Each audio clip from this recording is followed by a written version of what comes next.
예, 반갑습니다. 우리 시간 계속하여 우리 하나님의 말씀을 성경을 가지고 오늘 이 시대, 이 세상을 한번 연관시켜서 생각을 해보겠습니다. 우리 설교의 지금 내용이 예루살렘과 세상 종말이라고 하는 이런 내용으로 가르칩니다. 성경은 우리 다시 한번 성경이라고 하는 것에 대해서 살펴보겠습니다. 성경은 첫째, 하나님의 말씀이다. 이거는 교회에 다니는 예수를 믿는다고 하는 사람들은 반대하지 않습니다. 다 하나님의 말씀이다. 두 번째, 여기에는 조금 문제가 있는 것 같습니다. 성경에 기록된 모든 것은 사실이다. 사실입니다. 숫자 사실입니다. 인물 사실입니다. 지점 사실입니다. 모든 것이 사실입니다. 그 다음에 우리 생각을 해보면 이 사실인 하나님의 말씀인 사실인 이 성경이 내용의 중심이 뭐냐, 핵심이 뭐냐 하는 게입니다. 그건 저는 유대주의적 성경이라 곧 하나님의 아들 장자 이스라엘 중심이다. 이렇게 저는 우리 설교를 했습니다. 그래서 이 시간에 그 내용에 우리 예루살렘과 세상 종말이라고 하는 내용으로 합니다. 오늘 우리 찾아볼 성경은 마태복음 24장 32절로부터 예수님이 하신 말씀이 내용을 가지고 봅니다. 우리 예수님께서 예루살렘으로 올라가셨습니다. 성전에서 많은 사람들을 가르치시고 성전에서 나오시는데 제자 중에 한 사람이 예수님께 자랑을 합니다. 선생님 보십시오. 이 건물이 어떠하며 이 돌들이 어떠합니까? 아무튼 지금부터 2000년 전에 그때 사람들이 본 건물 중에는 가장 잘 짓고 크고 멋있고 아름다운 건물이었을 겁니다. 모르겠습니다. 2000년 전에 세계적으로 봐도 대단한 건물이었을 겁니다. 물론 중국의 그때는 만리장성이라고 하는 것이 시작이 되어서 어느 만치 됐는지는 모르겠지만은 아무튼 제자들이 가르치는 이 성전은 대단한 성전입니다. 그런데 예수님께서 제자들에게 너희가 보는 이것들이 돌 하나도 돌 위에 남지 아니하고 다 무너뜨리리라 했으니까 제자들이 얼마나 놀랐겠습니까? 그래서 예수님께서 제자들과 함께 감람산에서 성전을 마주 대하여 앉으셨을 때에 제자들이 묻습니다. 선생님이요, 그러면 이제 그 말씀하신 저것이 돌 하나도 돌 위에 남지 아니하고 무너진다고 하는 그 일이 언제 일어나겠으며 그 다음에 또 세상 끝에는 어떤 일들이 있겠습니까? 고 물었습니다. 우리 마태복음의 제자들이 묻는 데는 두 가지 내용을 한 번에 묻습니다. 저 건물이 무너지는 것과 세상 종말에 대해서 물었습니다. 그때 예수님께서 제자들에게 이 두 가지의 내용의 그 답을 한 번에 쭉 말씀을 하셨습니다. 돌 하나도 돌 위에 남지 않고 무너지겠는데 그때가 곧 큰 환난이다. 가르쳐 주십니다. 이 환난은 구약 성경에 기록된 모든 것을 이루는 형벌의 날이니라라고 누가복음 21장 22절에 예수님께서 말씀을 하셨습니다. 저 건물이 무너지는 그때 그 환난은 하나님이 천지를 창조하신 창초부터 예전에도 없었고 앞으로도 없을 것이며 그 사건은 단 이례적으로 이루어지는 것이다. 그 환난이라고 하는 것은 환난이 일어난 그 후에도 세상은 존재한다. 이게입니다. 환난이라고 하는 것이 그 전에도 세상은 있었다 하는 게입니다. 근데 그 환난이라고 하는 이 예루살렘 성전이 무너지고 이스라엘이라고 하는 유다가 나라가 망하는 그것이 오늘이 지금 우리의 시점에서 볼 때는 과거의 일입니다.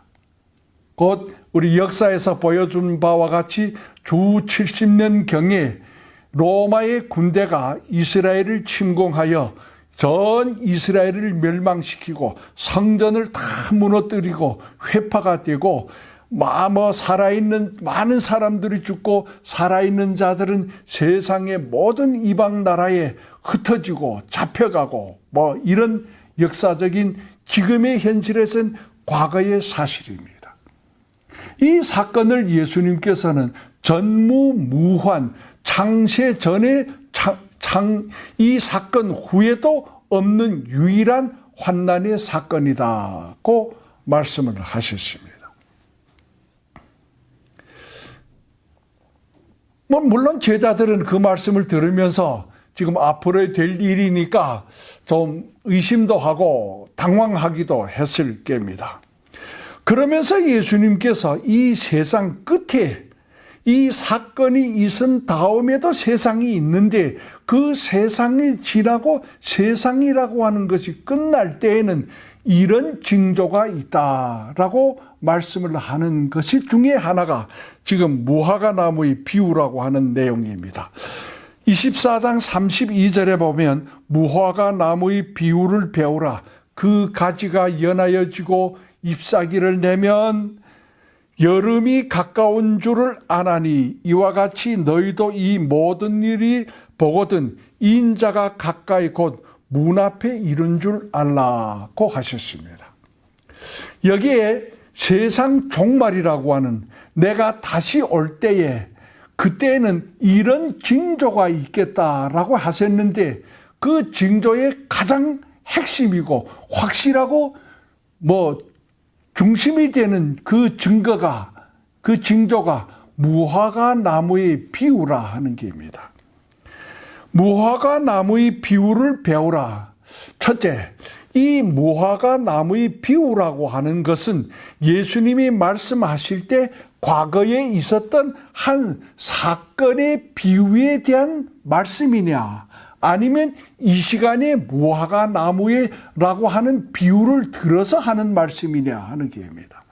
그러나 이 말씀을 보면 지금 하는 비유가 아니고 과거의 무화과 나무에 대한 한 사건을 이 시간에 이 세상 종말의 비유로 가르치는 것이다 하는 게입니다. 그러면 과거의 무화과 나무에 대한 어떤 사건을 가르치는 것이냐 하는 게입니다. 무화과 나무에 대한 한 사건이라고 한다면 성경에 많은 무화과 나무에 대한 일들이 나옵니다. 그러나 이 시간에 예수님이 제자들과 말씀을 하실 때는 제자들이 그 무화과 나무에 대한 사건을 가장 생동하고 가장 정확하게 기억하고 알고 있는 문제일 것입니다. 그렇다면 그것이 곧 며칠 전에 예수님께서 예루살렘으로 입성하시고 그 저녁은 베다니에 가서 주무시고 이튿날 아침에 예루살렘으로 나오시다가 길가에서 한 무화과 나무를 보시고 거기에 무엇이 있을까 하여 가서 보셨더니 잎사귀 외에 아무것도 없었더라 하는 내용입니다. 그때 예수님께서 그 무화과 나무를 보시고 이제부터 영원토록 내게 열매가 맺지 못하리라 하시니 무화과 나무가 곧 마른지라. 마가복음 11장에는 예수님의 말씀이 조금 더 갖춰져 있습니다.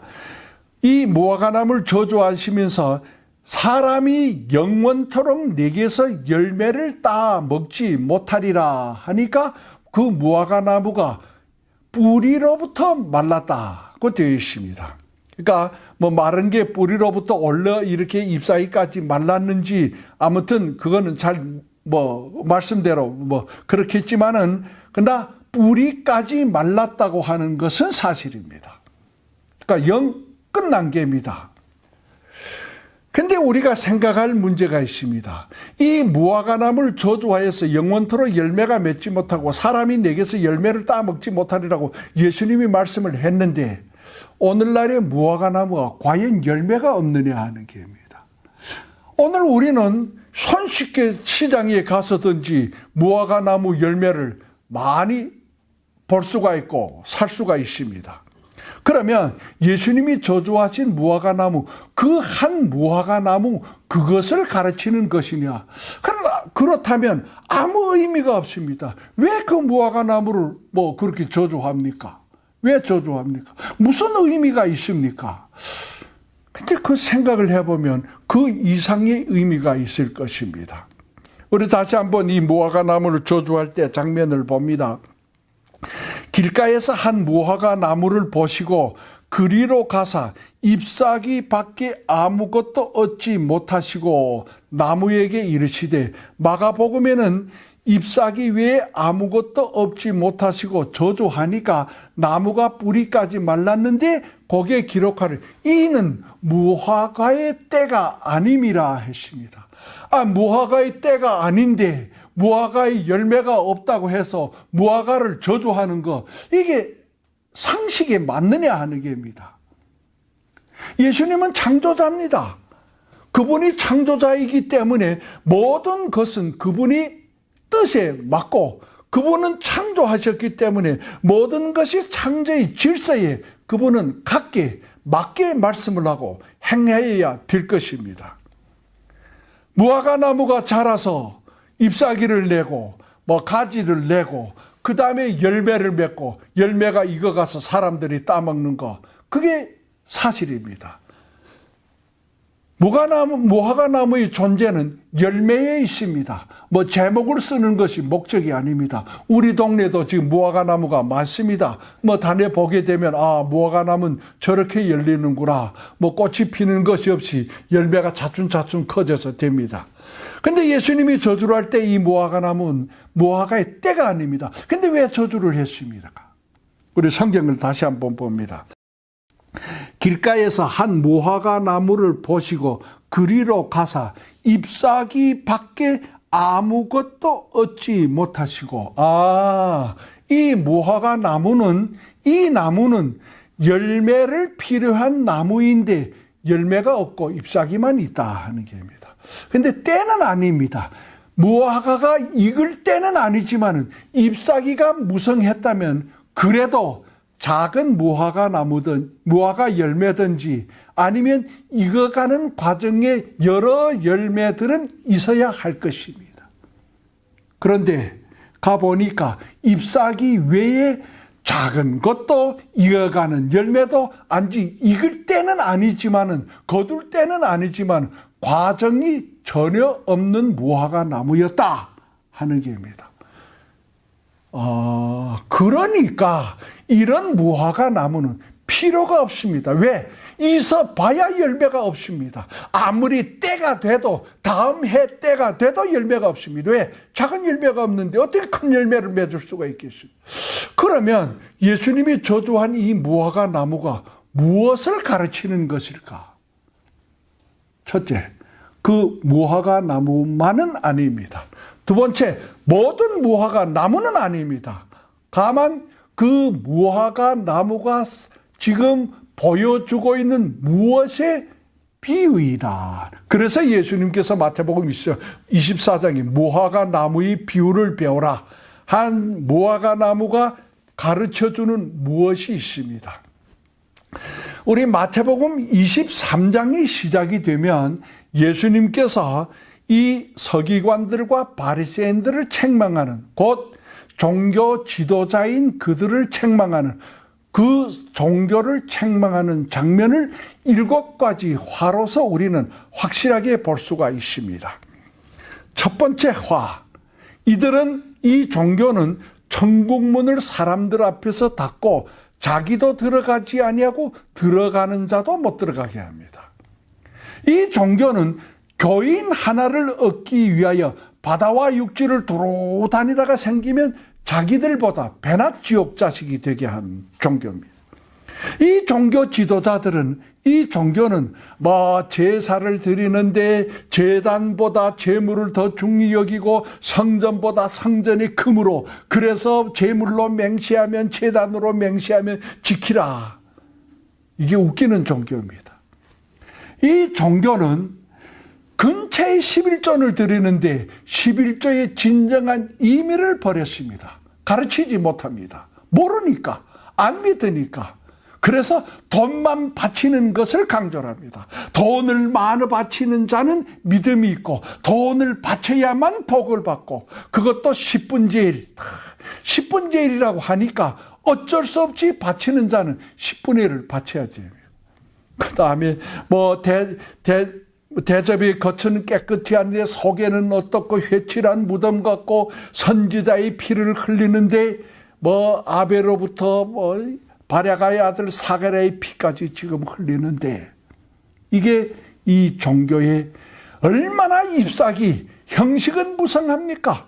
6월절에 어느 한 역사학가의 글에 보면 그랬답니다. 한 번 6월절에 유대인들이 제사를 하나님 앞에 드리는데 양의 한 10만 마리를 잡아서 우리 제사를 드렸다. 그러니까 그 피가 그 골짜기를 시냇가처럼 흘렀다. 그렇게 표현을 했답니다. 얼마나 대단을 합니까? 얼마나 대단을 합니까? 그런데 의미가 없습니다. 열매가 없습니다. 하나님의 말씀에 뜻이 없습니다. 그게 지금 예수님이 저주를 한 무화과 나무의 비유, 상징의 이스라엘의 믿음입니다. 그럴 때에 예수님이 오셨고 예수님이 오셔서 이 종교에 지금 막을 한 단계 내립니다. 돌 하나도 돌 위에 남지 아니하고 다 무너뜨리리라. 예루살렘이 무너지는 게 문제가 아닙니다. 그들이 믿는다고 하는 하나님이 성전이 무너지는 게 문제입니다. 왜? 믿지 아니하는 하나님이기 때문에. 그리고 구원이 이방인들에게로 넘어갑니다. 우리 지난번에 우리 성경에서 찾아본 마태복음 22장에 우리 임금의 아들의 혼인잔치입니다. 사거리 길가로 가서 사람을 만나는 대로 청하여 오너라 하는 게입니다. 한 가지만 잠깐 말씀을 드립니다. 사거리 길가, 오늘 우리 이방인들에게는 하나님의 나라로 들어가자면 반드시 예복이 있습니다. 예복이 있어야 됩니다. 그 예복은 예수를 하나님의 아들 그리스도라고 믿는 믿음의 예복입니다.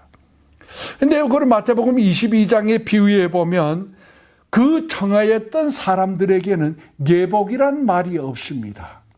그러면 그들과 하나님과의 관계는 예적부터의 관계, 곧 하나님의 아들 장자의 예복이라고 하는 예복입니다.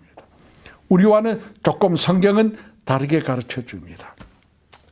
그거는 그렇고 지금 이 시간에 예수님이 하시는 말씀이 무화과 나무의 비유를 배우라. 가지가 연하여지고 잎사귀를 내며 곧 아무 열매의 과정도 없고 작은 것도 없던 이 무화과 나무가 지금 예수님이 저주를 해서 끝을 봤습니다. 뿌리까지 말랐습니다. 주 70년경에 이스라엘이 망했습니다. 성전이 다 무너졌습니다. 1900년이라는 역사가 지나갔습니다. 그런데 예수님께서 이 저주를 하고 거포 이틀도 안 돼서 제자들에게 하시는 말씀이 그 무화과 나무의 비유를 배우라. 가지가 연하여지고 잎사귀를 내면 여름이 가까운 줄을 알라고 했습니다.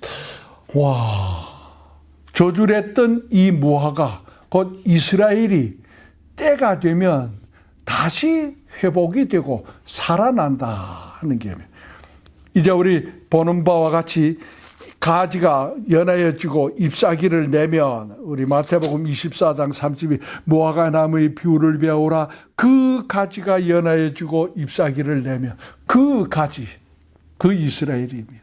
그 가지가 했으니까 그들의 무엇이 다시 회복이 되고 하는 게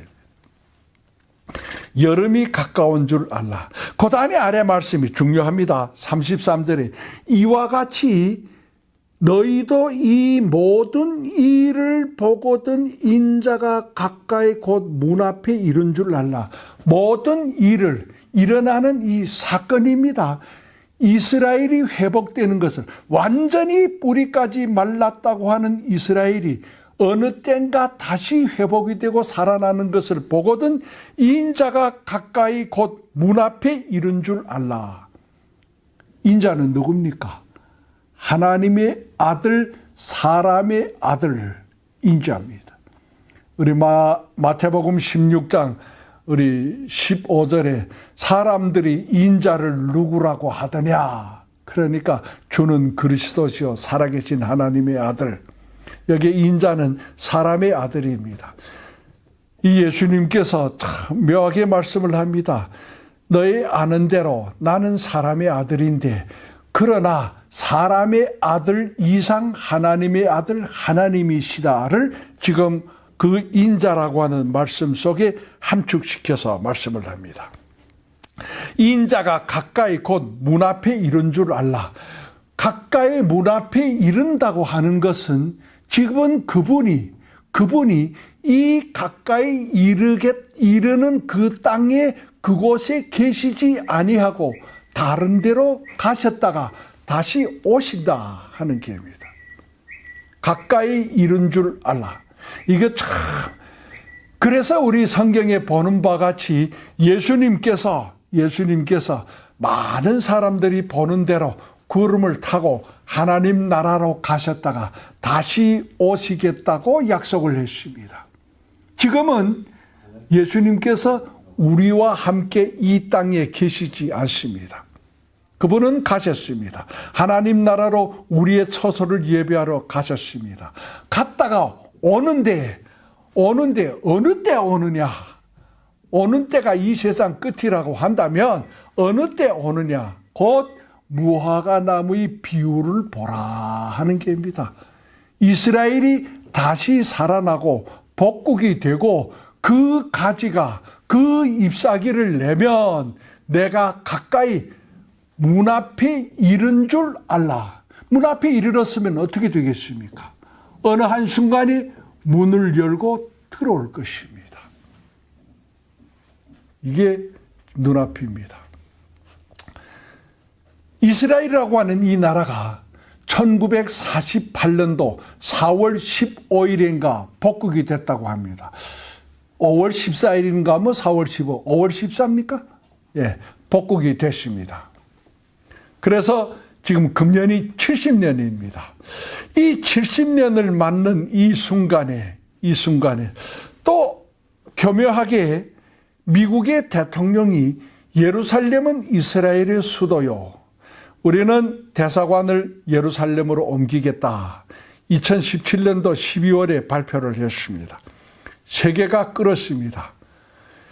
2017년도 12월 6일 날에 발표를 했는데 21일 날 연합국 총회에서는 이 트럼프 대통령의 이 선언을 무효를 한다고 하는 투표를 했습니다. 그게 128개 나라가 무효다라고 가결 투표를 했습니다. 좋다 9개 나라입니다. 기권 여러 개 나라입니다. 불참 여러 개 나라입니다. 그러나 128개 나라 연합국 안전이사회 총회 모두 190개 나라가 된다면 반수 이상 100분의 한 60, 70%가 되는 나라가 반대를 했습니다. 그 중에 많은 나라가 가장 핵심으로 반대를 한 나라가 세계에서 기술이 기종발달하고 경제적으로나 군사적으로나 정치적으로나 세계를 핵심이 된다고 하는 구라파의 유럽의 기독교 국가들입니다. 우리 아시아에서 가장 발달했다고 하는 우리 크다고 하는 중국, 일본, 한국 이런 나라들이 다 반대를 했지. 근데 우리 다시 한번 생각을 해보면 물론 반대한 사람들은 정치를 하는 사람들입니다. 우리 기독교는 정치와 상관이 없다고 하니까 그건 우리는 지지를 하지만 나라가 반대라는 걸 어떻게 하겠느냐. 그런 의미만은 아닐 겁니다. 우리 교회의 책임, 목사의 책임은 세상을 변화시키고 세상을 다스리는 책임이십니다. 메고 푸는 책임이십니다. 이렇게 보면 목사는 가장 큰 정치꾼이고 정치 일꾼입니다. 정치를 하는 사람들을 가르치고 바르게 가르치는 책임이 목사에게 있습니다. 없다고 할 수가 없습니다. 성경은 분명히 예루살렘은 이스라엘의 수도요. 성경은 분명히 예루살렘은 이스라엘의 것입니다. 왜 반대를 합니까? 그래서 예수님께서 하시는 말씀이 내가 올 때 세상에서 믿음을 보겠느냐. 참 놀라운 말씀입니다. 오늘은 우리 여기까지 하고 우리 다음 시간에 계속하여서 이 무화과 나무의 비유에 대한 확실한 부분들을 찾아보겠습니다. 감사합니다.